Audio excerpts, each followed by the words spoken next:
At the end of World War II, the victors found gigantic unfinished systems of tunnels all over Nazi Germany.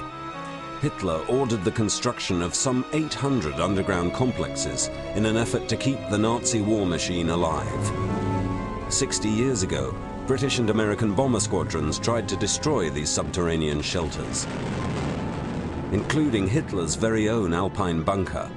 These are the catacombs at Obersalzberg. Areas of the tunnel system still remain unexplored. Many of the intricate underground installations look as if the war here ended only yesterday. To the arriving Allies, they were a curiosity. But to the Nazis, they were the last hope for a dying empire.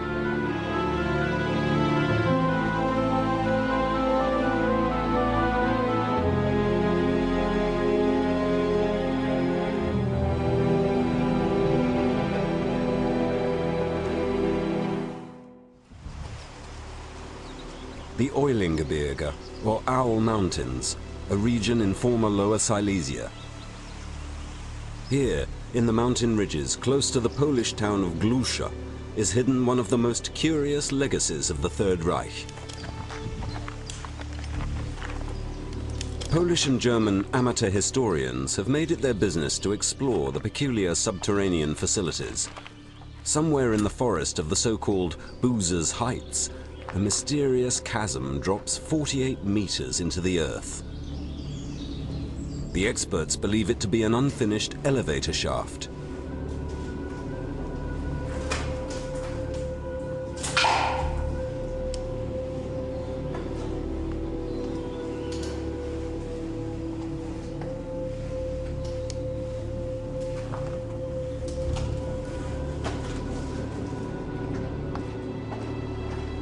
Jürgen Müller of the association Berlin's Underworlds has been coming to this place for many years in order to find new evidence. Not least, the gigantic timber-lined hall proves that the Nazis were planning great things here. In total, there are 7 underground tunnel systems. Only a very small part of them, maybe 1/8, was concreted. The rest are tunnels that are only partly supported with timber trunks and beams. Around 40,000 people were used as forced laborers in this entire area in the Eulengebirge. The temperature in the tunnels was about 8 degrees, and the laborers worked shifts of 10 or 12 hours a day. One can imagine that all this, along with a poor diet, caused many people to die. Dann können Sie sich vorstellen, dass bei schlechter Ernährung, dass es da sehr viele Tote gab. Concrete bunkers for the guards and battlements for machine guns demonstrate the importance of the installation. Under strictest secrecy, a new headquarters for the Führer was being built here from November 1943, codename Riesa.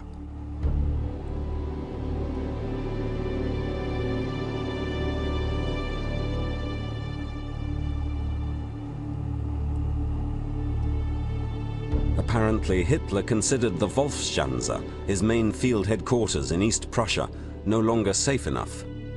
For the building of a bomb-proof underground town for 20,000 people in the Eulengebirge, Armament Minister Speer granted 130 million Reichsmarks. An area of 40,000 square meters was to be ready for occupancy in August 1945. Many of the slave laborers used for the building of Riesa were detailed from the Gross-Rosen concentration camp. In early 1945, the camp had some 75,000 inmates, while about 13,000, mostly Jewish prisoners from Auschwitz, were put up in outcamps in the Eulengebirge. Half of them did not survive the labor for the safety of the dictator.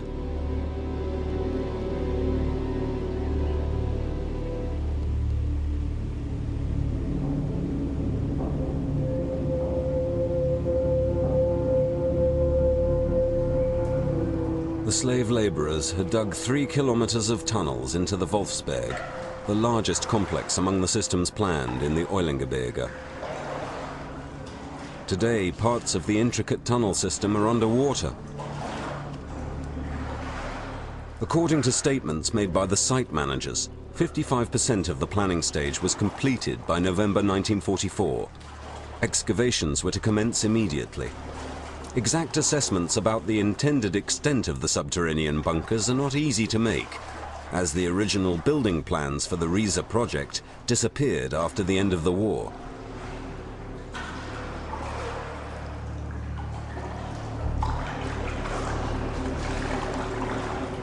According to the few remaining documents of the Nazis, plans also included the production of so-called Wunderwaffen, wonder weapons, in a gigantic subterranean factory.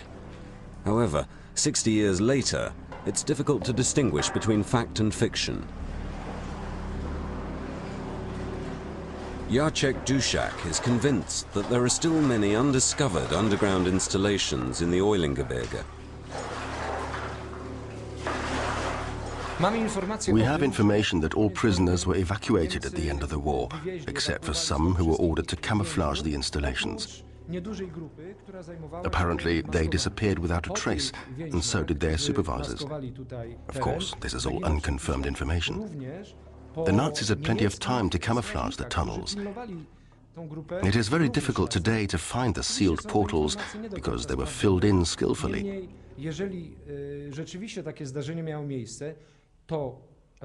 Now trees grow on the soil. They covered their tracks really well.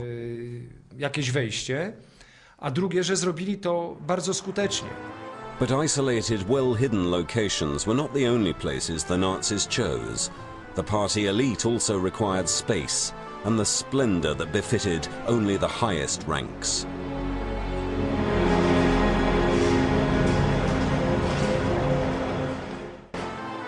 This is Fürstenstein Castle near Waldenburg, once the residence of the Princes of Pless. In 1940, the spacious property of Churchill's relatives was sequestered. 4 years later, some extensive renovation work began. Officially, the plan was to convert the Baroque jewel into a house for guests of the Nazi government. In reality, the castle was for Adolf Hitler and his minions. 35 architects from Speer's staff worked under strictest secrecy on a subterranean shelter system with direct access to the castle. In case of an emergency, an elevator would take the Führer from his chambers 50 meters deep into the mountain. The dictator and his closest entourage were supposed to have 3,200 square meters of floor space.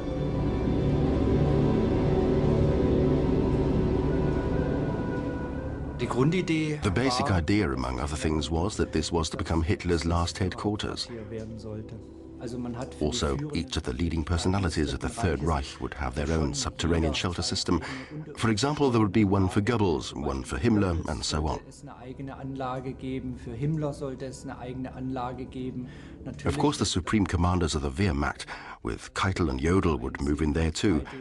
For that reason, precise blueprints existed as to who was getting how many cubic meters. Newsreel footage from the Wolfschanze near Rastenburg in the summer of 1944 as Hitler said farewell to Benito Mussolini. The Führer's headquarters in East Prussia lay on an area of 250 hectares and was protected by 3 heavily guarded no-go zones. The railway tracks which the allies of the Third Reich used when visiting the headquarters are now overgrown. The former Wolfschanze, or Wolf's Lair, is a field of rubble. Before they withdrew, the Germans blew up all the buildings, and the Red Army did the rest. Hitler's private shelter is a bulky lump. In 1944, all important structures in the innermost no-go zone were vaulted by massive reinforced concrete domes. Rokus Misch has not been to Rastenburg since the end of 1944. He was a member of the Führer's escort commando, so he was almost always at Hitler's side in the Wolfschanze. Returning here after 60 years is completely different from how he'd imagined it. It is difficult now for him to recognize anything in the ruins.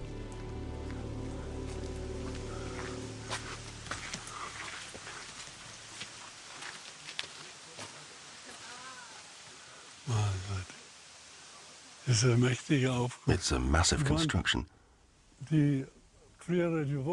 Before, the residential shelters were 2, maybe 3 meters high at the most, and now it's so enormous. I'm amazed at what has become of it. I can still remember very clearly how everything used to look here, and all that had happened so fast. It's incredible. Das ist in einem Rückzugverfahren passiert. Unglaublich, aber wahr. Wie schnell die das gemacht haben. In ein paar Wochen hat Within a few weeks, the whole grounds here had changed. Just in a few weeks. Before, there were just some flat huts. If you came through there was a big room to the right with a long table where the briefings took place. It was quite cramped. It was not large. The massive structures were built afterwards. Eingeengt, das war nicht groß. Das Gewaltige ist nahe entstanden.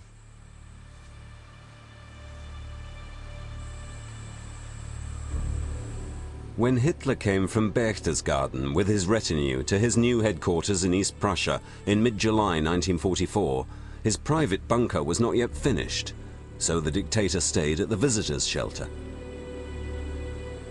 Temporarily, the briefings took place in a nearby wooden cabin, and this was the case at noon on July the 20th, 1944. Hitler had asked his generals to present their reports. Servants and other authorized personnel were also in the room, including a Colonel von Stauffenberg. Around 16 minutes to 1, the commander-in-chief bent over a big map table, exactly here. At that moment, a bomb exploded. Stauffenberg had placed it under the table just minutes before. The explosion killed 4 and seriously injured 7 others. The cabin was almost completely destroyed. Hitler, however, protected by the heavy map table, suffered only minor injuries. A planned coup in Berlin failed on the same night. Still, the security measures after the assassination attempt were not tightened significantly. He was never visibly scared. We never noticed that he was afraid in any way. When someone called his attention to it for whatever reason, he would always say, "I'll be fine, nothing will happen to me." Also, there weren't any changes as such, nothing at all. Everything was just as it was, as in the days before the attempt. The 20th of July happened, and in the following days, everything went on as usual. There was a reception for Mussolini, and then there were some other receptions, as if nothing had happened at all. Only Hitler's closest aides knew that construction of a gigantic subterranean headquarters in Lower Silesia was in progress. Hitler hoped that Riesa would be ready soon. In there, he would be safe from enemy paratroopers and Allied bomber squadrons.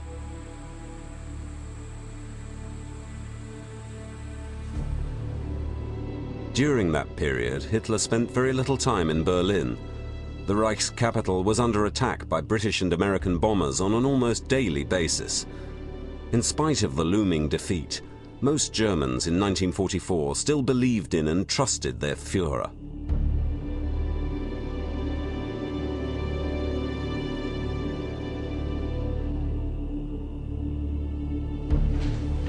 In order to boost the endurance of the population, air raid shelters had been constructed in all the major cities of Nazi Germany. What was probably the largest shelter has remained almost intact in Dortmund. The entrances are camouflaged to avoid the uninvited. Here we have a typical characteristic feature of air raid shelters. These gas locks are always equipped with a door buffer. One could create an overpressure in the installation, so if there was a gas attack outside, one could prevent the gas from penetrating into the shelters.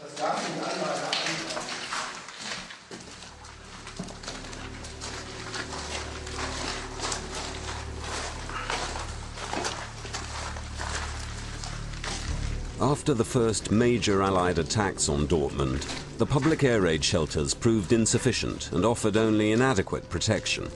As a result, excavations began for a gigantic tunnel system under the city.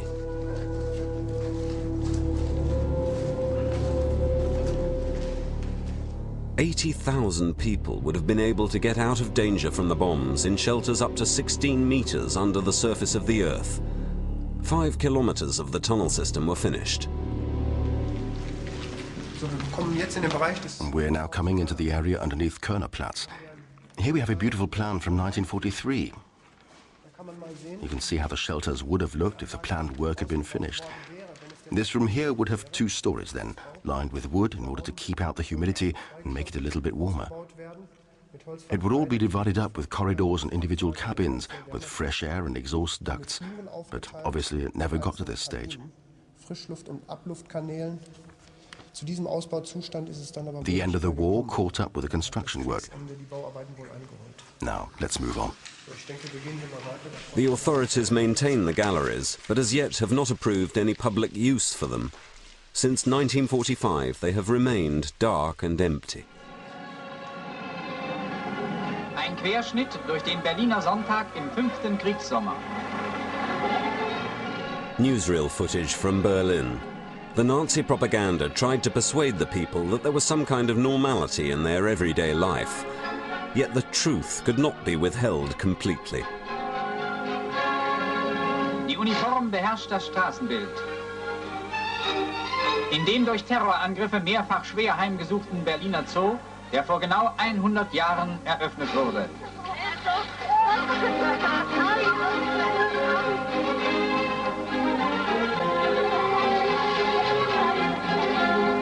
Freibad Wannsee hat von der alten Anziehungskraft nichts eingebüßt. The idyllic atmosphere from the capital was a sham. People were rarely safe. Allied bombs fell on Berlin almost daily.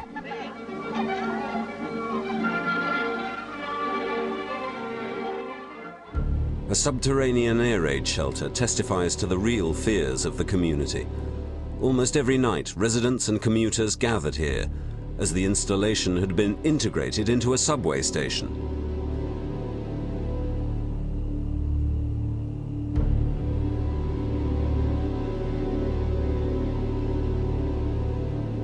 When the sirens wailed, people often had just a few minutes to reach the bomb-proof chambers.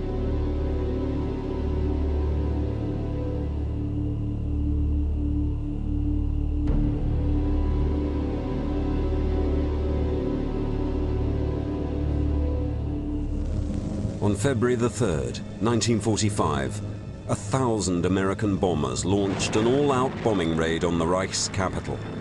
The first bomb struck the city center at 2 minutes past 11.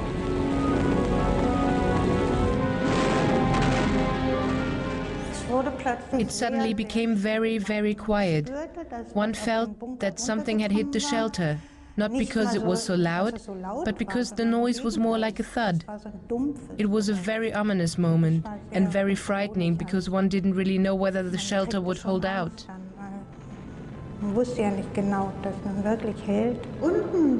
The bombs struck downstairs, where we would usually be, down at the entrances. Afterwards, we saw many dead bodies lying down there. It was only by chance that we were on the 3rd floor on that day, and so we survived the bombing. Entire districts were in flames. The smoke turned day into night. A firestorm raged for hours.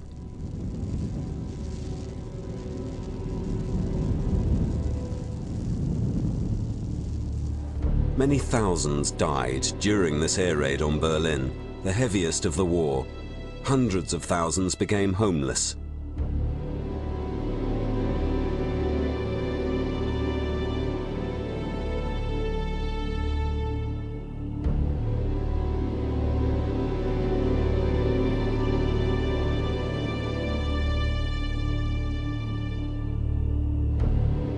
Little was left from the former Berlin of the Third Reich. Hitler's architect, Albert Speer, was supposed to realize the Führer's sinister visions, but construction had long been suspended, and the few structures that had been completed were converted to accommodate the war effort. Somewhere in Berlin's zoo, the Tiergarten, can still be found the meticulously concealed entrance to a street tunnel of Hitler's world capital, Germania. Nobody has descended for years.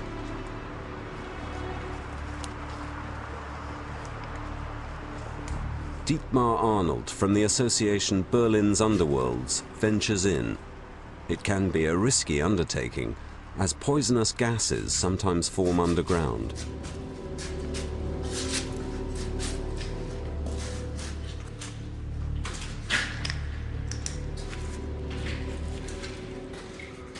We're now almost 9 meters under the Tiergarten in the western tunnel of the main junction. It was planned to be an expressway or motorway tunnel, 90 meters long, 14 meters wide, 4.8 meters high. These are remains of Germania.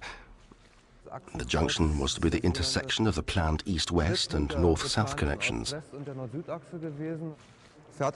Large parts of the east-west connection were indeed built, which today are the Straße des 17. Juni and Unter den Linden. But the north-south connection was never built. This is what remains of those ambitious plans.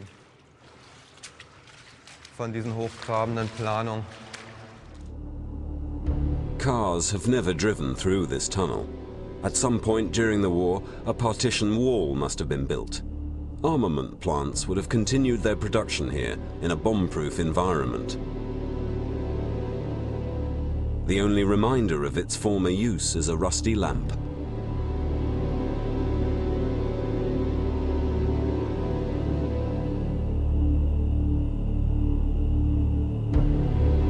At the far end of the tunnel, Dietmar Arnold has found evidence that the tunnel was also used by Berlin's population as an air raid shelter during the bomb attacks. This is the access stairway through which people would come down. I think it's really interesting how worn down these stairs are. There must have been masses of people who used these narrow steps to enter this tunnel. And this here may have been an emergency door to the shelter.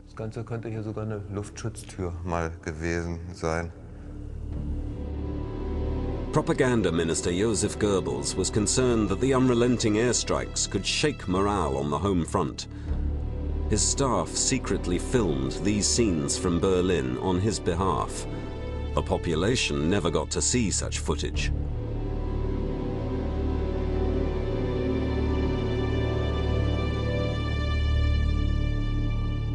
By that time, the Nazi leadership appeared only rarely in public.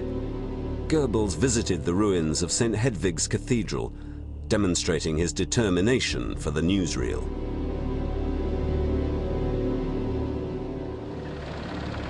The minister had a private bunker under his official villa in the center of the government district. The rest of the installations were discovered accidentally during some construction work in 1998. Little is known about the interior furnishings of the shelters. Goebbels' diaries indicate that he and his family used the shelter often. By all accounts, the chambers were not luxuriously furnished, but they were well equipped. The propaganda minister was able to maintain constant contact with the outside world by means of a modern telephone exchange.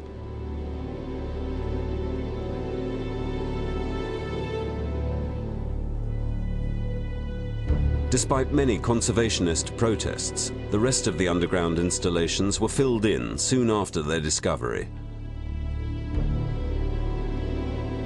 A private film of the Goebbels family from 1943 shows how things may have looked in the bunker.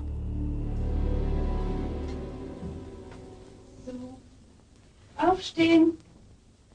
Aufstehen! Helgachen, komm her. Schnell ran. Holly, steh schon auf. From the outset, Magda Goebbels was one of Hitler's most ardent supporters. When the downfall of the Nazi Empire became inevitable, she didn't hesitate. It's believed Magda herself poisoned all 6 children before she and Josef took their own lives in the Führer's bunker.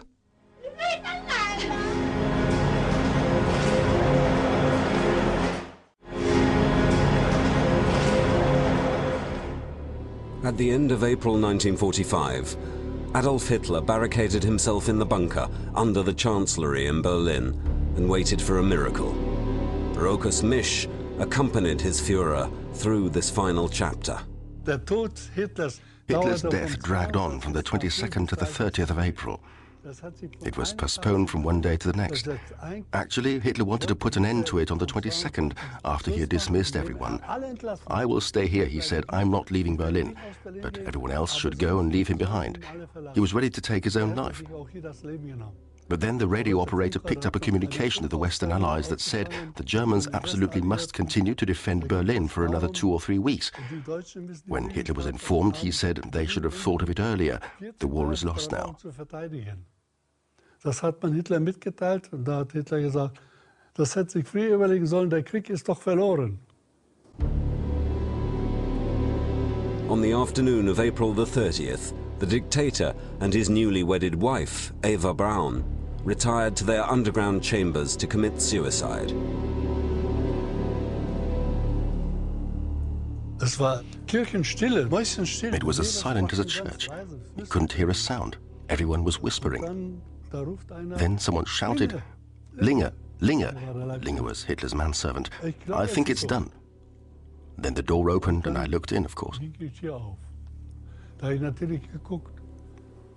Then the next person went in and another door was opened, and then I saw Hitler slumped by the couch. Or maybe he had collapsed on the armchair next to it. I'm not 100% certain anymore. I also saw Eva lying there with her knees tucked up. Und ich sehe die Eva da liegen mit ganz angezogenen Knien. On the following day, the Red Army stormed into the center of Berlin.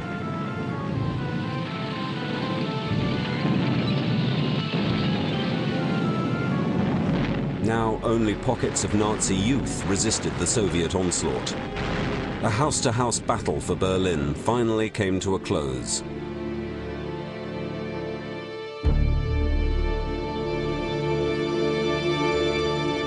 The victors of Berlin inspected the ruins of Hitler's center of power.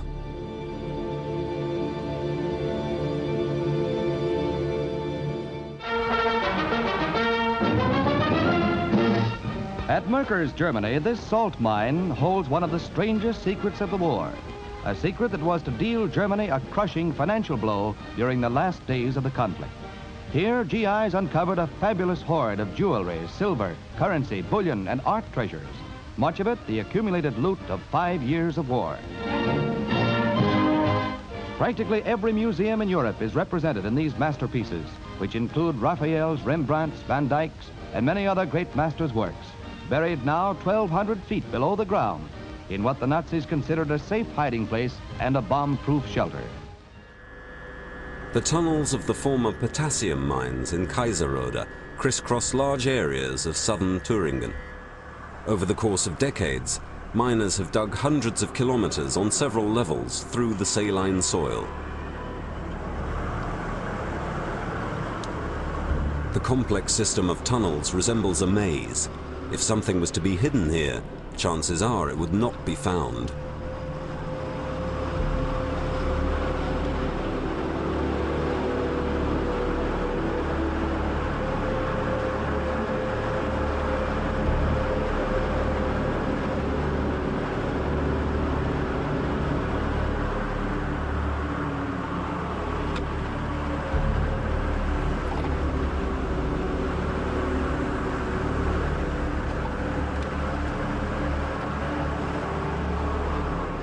After the demise of the German Democratic Republic of East Germany, hardly any salt has been mined around the village of Merkers.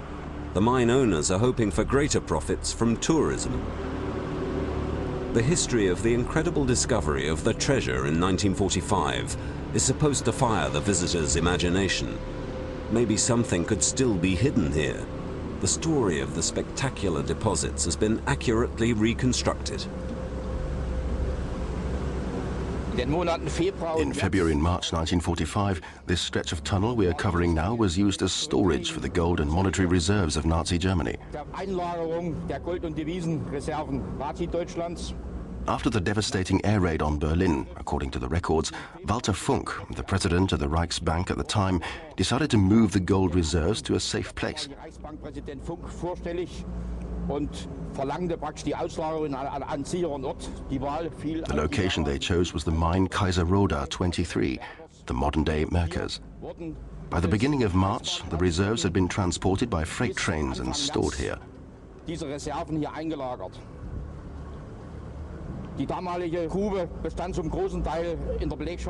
of the workers in the mine were foreign displaced persons. Only the security personnel and the overseers were German.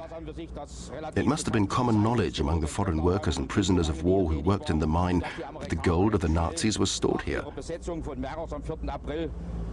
For this reason, when the Americans took Merkers on April the 4th, it didn't take long before they tracked down the treasure and came into this chamber we're in now. American financial and art experts immediately began to examine the treasure. The hoard constituted the gold and monetary reserves of the Third Reich, as well as the art collections of Berlin's museums. Few stolen cultural assets were found here. At a later point, however, the Allies discovered many of the art treasures the Nazis had looted in other mines. Intriguingly, some valuable items are still missing today. Little by little, the Allied armies occupied all of Nazi Germany. On April the 22nd, 1945, American and French army units took Stuttgart.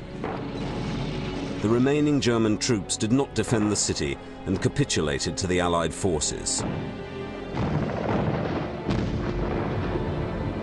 A bunker that testifies to the final combat for Stuttgart has been preserved, deep inside the Killersberg. It appears that the Wehrmacht commanders in Stuttgart coordinated their pointless mission from this underground complex. Telephone and radio operators relayed messages that never reached the soldiers above.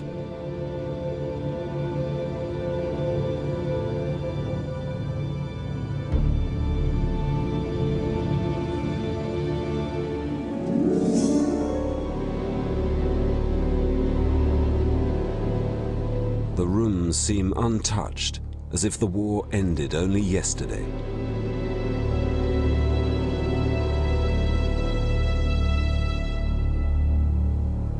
The safe appears to have been opened by force.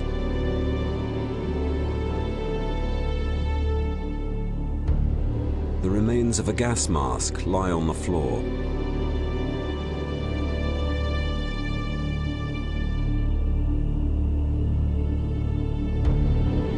The door to the security office is riddled with bullet holes, indicating an exchange of fire. Did the soldiers within put up a last stand? Perhaps more lives were sacrificed for the Führer, even though the war was now lost.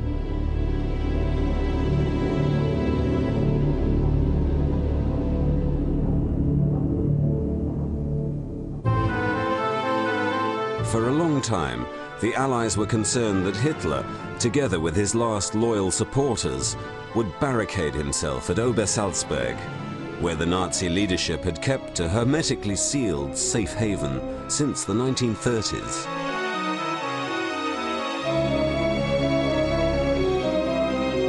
During the war, the Führer and his retinue had often come to Berchtesgaden, and whenever Hitler stayed up here, he was always heavily guarded by his personal security and SS troopers.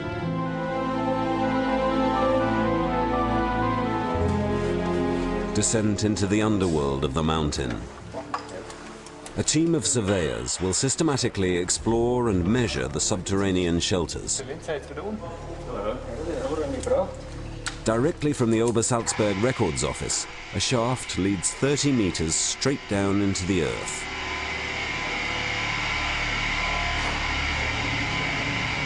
Nobody knows exactly what is hidden down here. The wooden staircase collapsed decades ago.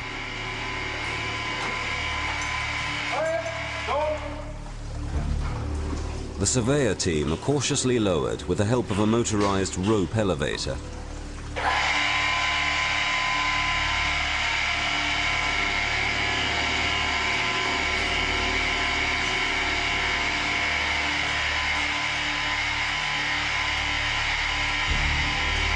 At the bottom of the shaft, the team expect to find the entrance to a half-finished SS shelter.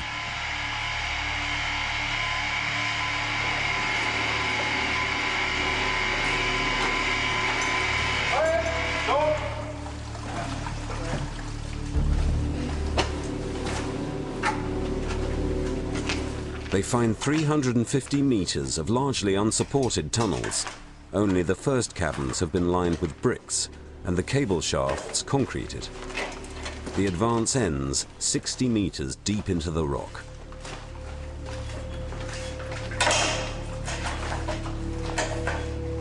Florian Bayerl is one of the most knowledgeable experts as far as Obersalzberg is concerned. He has been investigating its history since his youth and has interviewed many witnesses of the time.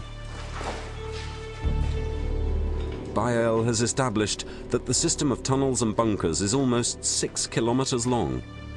Apparently, even bigger installations were planned. Here people worked 3 shifts a day until just before the end of the war.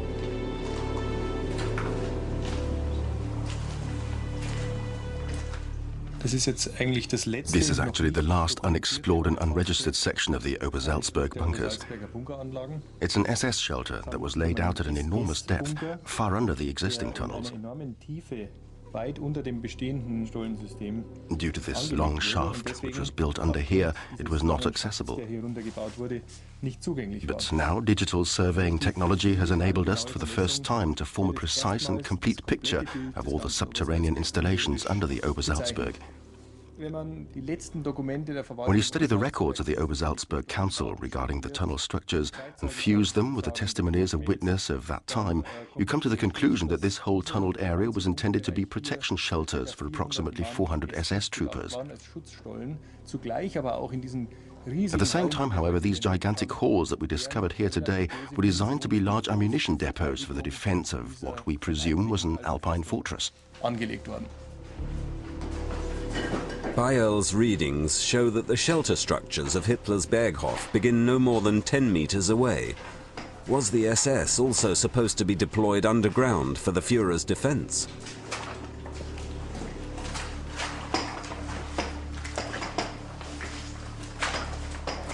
A total of 3,000 laborers worked in the tunnels of Obersalzberg.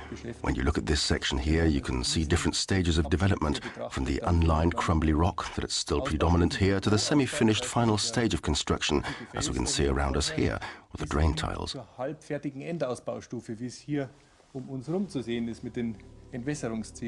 With the same workforce numbers, one would certainly need to work another 4 to 5 months in order to finish this tunnel system and be able to use it as an air raid shelter.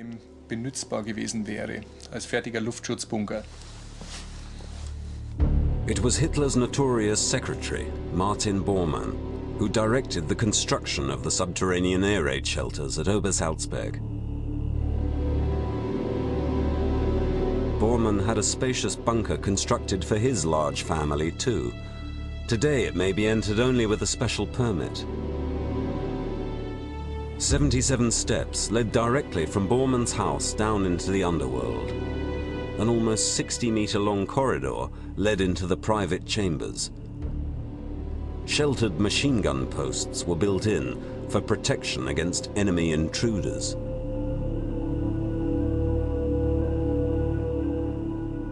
The entire Obersalzberg shelter complex was completely autonomous as far as supplies were concerned.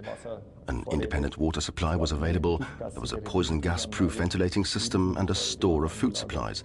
It would have been possible to hold out here for a long period of time. The only problem would have been that they could not guard the entrances from the outside, but only from within.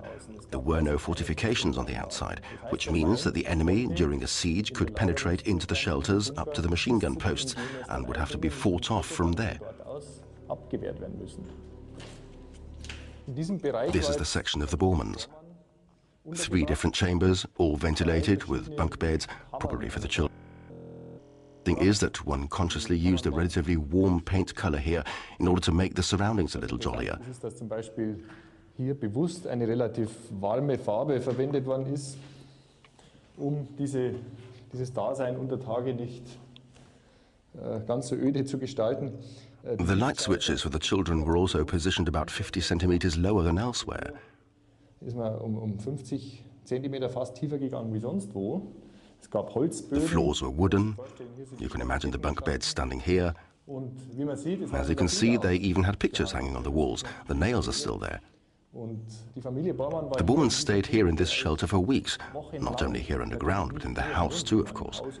The danger from enemy bombers was quite extreme at the end of 1943, so the Bormanns had made themselves a home here. Und die Familie Bormann hat sich also richtig eingerichtet hier unten. As well as living quarters, the bunker had a communications control room, able to receive and send messages to the fronts.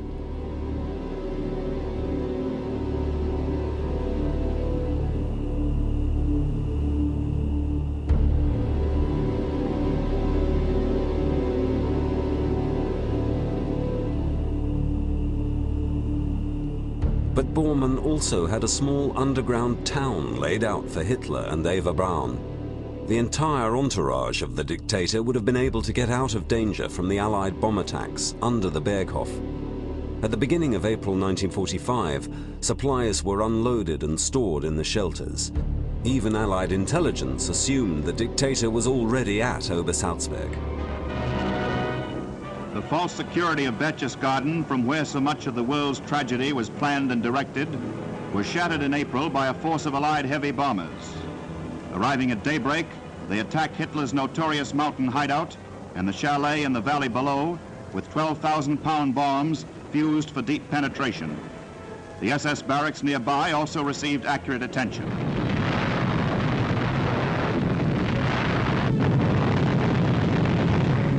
The SS barracks and Hitler's personal chalet were both hit numerous times during the attack. But safely stored below ground were yet more spoils of Hitler's crumbling empire.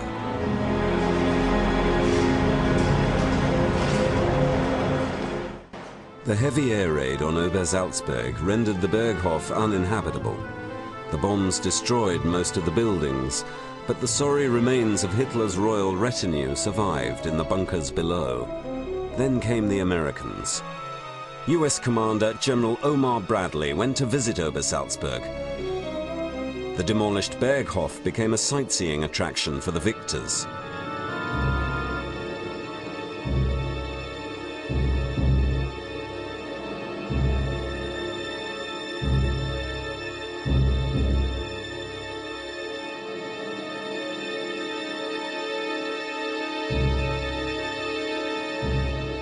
The mysterious bunkers also aroused the interest of the US soldiers.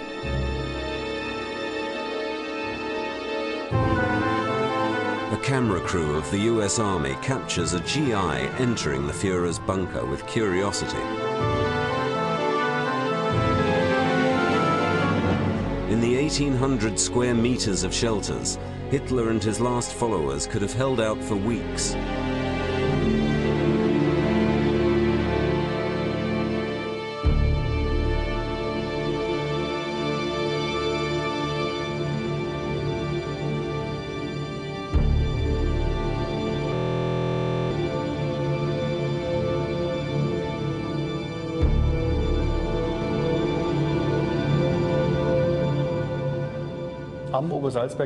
Up until the last day, the people at Obersalzberg expected that Hitler would come.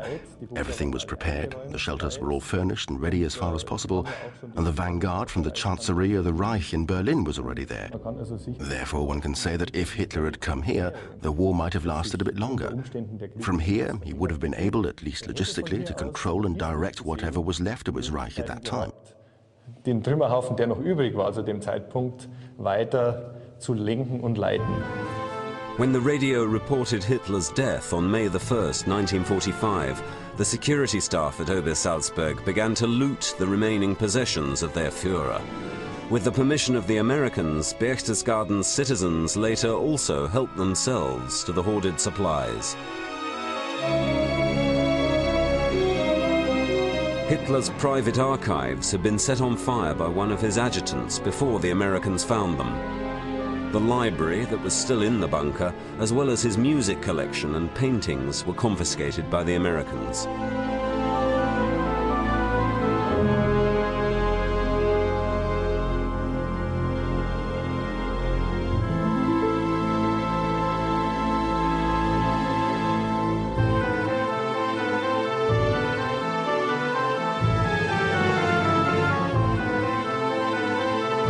It appears that unauthorized persons gained access to Eva Braun's bedroom after the end of the war. The quarters had been completed and were ready for occupancy by April 1945.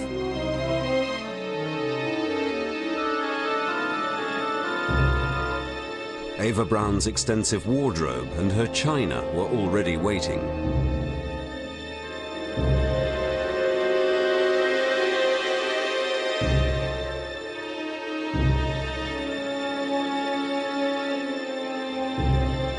Upon the express wishes of the Führer's lover, a bathroom with a tub had been installed especially for her private use. Today there is very little left to see. The chambers stand empty, and yet illicit treasure hunters often break in and search through the confusing maze of tunnels and rooms. The Führer's quarters were right next to Eva Braun's. Apparently the furnishings were Spartan. The Americans cleared away the few furniture and fittings, and the rest fell into the hands of tourists and souvenir hunters. Even the tiles were stripped from the bathroom.